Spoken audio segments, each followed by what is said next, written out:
A report by Nature Conservation Council released this week claims that sulphur dioxide levels in the air at Wyee have exceeded levels recommended by the World Health Organisation.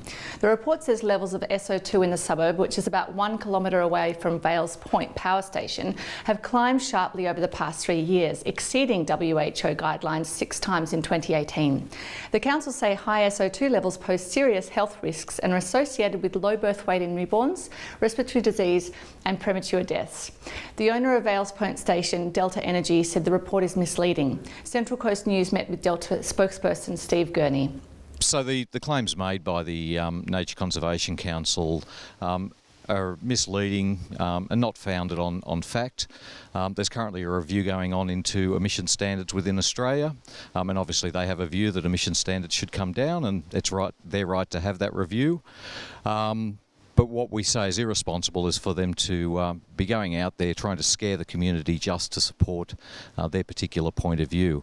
Australia has existing emission standards. Power stations like Vales Point comply with those emission standards, and in fact we're well below the current national standards in any event. To rely on reports, by Dr. Ben Ewall. That report has been discredited by other scientists who have reviewed his report that have found his report to be not founded in good science, and in fact his conclusions are misleading. For groups like the Nature Conservation Council to then use reports like that to support what is really them trying to make a point to government just to create a sensationalist headline is completely misleading and we think unfortunate. The National Environment Protection Council is currently undertaking a review of air quality measures, which includes national standards for sulphur dioxide. The Blue Haven Public School community is celebrating a momentous double win at the Australian Education Awards held over the weekend. The school was named Primary School of the Year, with Principal Paul McDermott also taking out Principal of the Year.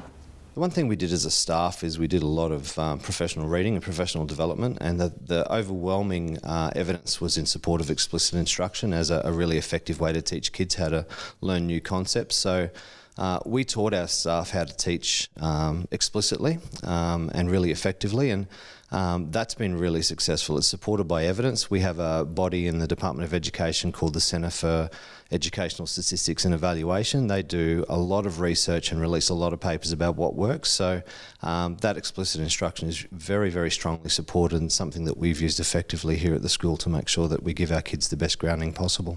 We've got a great school and we're really proud of the things that are happening here. We thought we'd be competitive, but whether or not you've got the 1%ers to get you over the line is a different matter. So we didn't go in expecting to win, so it was a lovely surprise and one that the school has certainly celebrated since. An East Gosford man fronted Gosford Court on Wednesday, charged with allegedly threatening to burn down Gosford RSL club. Police allege the 66-year-old arrived at the club with a flammable liquid on Tuesday evening and threatened to set it alight after being expelled from the venue for being intoxicated earlier that night. We spoke with RSL CEO Russel Cooper. Obviously, we had an incident on Tuesday night. There was a patron in the club who my staff identified was approaching intoxication, so they informed him that he wouldn't be served any more alcohol and that he'd have to leave the premises. He left the premises and then shortly later returned with a can with petrol and a lighter. Luckily, my staff acted very quickly, removed that from him and detained him until the police arrived and took him. Our patrons really appreciate the fact that Gosford RSL is a very comfortable and safe environment. We constantly get the feedback that people come here because it is safe. Our staff are very well trained and we have very strict policies on responsible service of alcohol. So in this particular incident, when the patron was identified as nearing intoxication, he was refused service and asked to leave the premises. My staff acted extremely professionally. I'm very proud of them in snuffing out this incident before anything could really happen. A therapy dog program that eases stress for Gosford court users will be extended for a further 12 months. Attorney General Mark Speakman said the Canine Court Companion program has received overwhelming support from court users. He said the New South Wales Government would continue to fund Guide Dogs New South Wales to keep the service operating at Gosford until at least July 2020. The dogs are present in foyers, waiting rooms, safe rooms and witness rooms, offering support and easing stress to court users. Council has voted to tighten requirements for tree removal on the Central Coast. Going forward, applications to remove trees or limbs will require a report from an AQ5 level arborist, up from AQ3. Some common sense prevailed. There was too much of a risk on trees because they are going to allow an AQF3 certified person to decide on the fate of a tree that a resident wanted to have taken down or whatever. And of course that could be seen as a conflict of interest too, because the person that was recommending the tree come down was the person that was going to chop it out. So that was great that it's now going to be an AQF5 arborist that decides those things, and also that there seems to be a pulling together and a little bit more importance placed on the significant tree register. In related news, the Council has also released its draft Greener Spaces strategy for public comment. The report says that the suburbs on the peninsula have seen the greatest loss of tree cover, declining 173 hectares in 10 years to 2014. It says the peninsula now has less than 10% of its original canopy cover.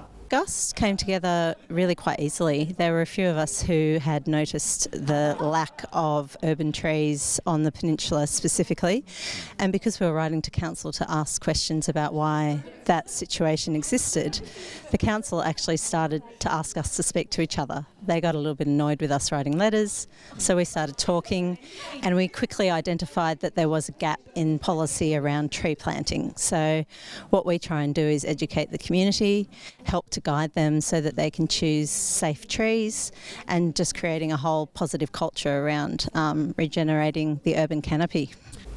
A new weekly farmers market has started up in Avoca. Now in its third month, the markets are attracting larger numbers of locals and farmers alike. The markets are the initiative of passionate local Ellen Rubbo, who says the markets aim to lower food mileage, support local farmers, and bring awareness to seasonal eating and where our food is from. It was totally impulsive. I just walked into the bowling club and proposed that they would sponsor the idea. And they've been amazing in doing so, you know, because just letting us use the venue weekly is fantastic. So tell me, what are the best apples at the moment? Pink Lady are always the favourite, but there's a few other varieties coming on, like Bravo, Gala are nice, pears, we sell a lot of pears, so yeah, the Pink Lady, number one. I've wanted to be a farmer since as a young fella, and I'm just interested in growing food in a way that doesn't destroy the planet and actually improves it as we grow. So the way we manage our animals is in a way that matches a natural ecosystem. They're allowed to be a chicken, a cow's allowed to be a cow. And it's all done in a way that improves the land that we use. I do care a lot about this community. It is a very community-orientated venue. A lot of our people, born and bred here, lived here forever, and giving back something like this for the community is something that we're really happy about. The farmers have got amazing produce, you know, apples, microgreens, broccolinis, eggs, meat, veg, everything. It's so good. And yeah, ethically sourced and spray-free. And we're not certified organic, but people are practicing organic practices. In sport this week, we spoke to Wyee surfing legend Sandra English. Sandra runs the Central Coast Surf School and is a pioneer of women's surfing on the Central Coast and across Australia. Last Wednesday, Sandra won her 14th Australian surfing title at the Australian Surf Championships. It comes down to we have two finals, being 5 of us, so we're out there for 20 minutes for the 5 of us, and they score your best 2 waves. So with the first one, I had a really good run. I actually comboed everybody, so I was like, wow, that was pretty exciting. And then it still came down to the second final the next day, and the girl that got second again. So yeah, I had a good win. Yeah, at the moment there's a real lot of young girls coming for lessons. They see, you know, like the Stephanie Gilmores and the Sally Fitzgibbons. They're extremely good role models. You know, healthy, they're great kids, musicians, they do it all. So I think the young ones these days see those girls and they're all coming through. We've got the local girls board riders here as well. It's called Nora Head Women in the Waves. We've got about 70 members now. We range from kids just, you know, we've got 4-year-olds in the event as well. So we have the little seaweeders right up to the A graders, and we've also got an over 30s. The weekend promises another exciting rugby clash in the Saturday's knockout minor semi-final between Gosford and the Lakes at Wyee Oval. Gosford have beaten the Lakes twice during the season but have been impacted by injuries in recent weeks. Both teams know that their season is on the line. The winner will go on to play the loser of major semi-finalists Terrigal and Arimba in 2 weeks' time. That's all for this week. I'm Georgia Lieneman. Thanks for joining us, and we'll see you next week for Friday's 5 at 5.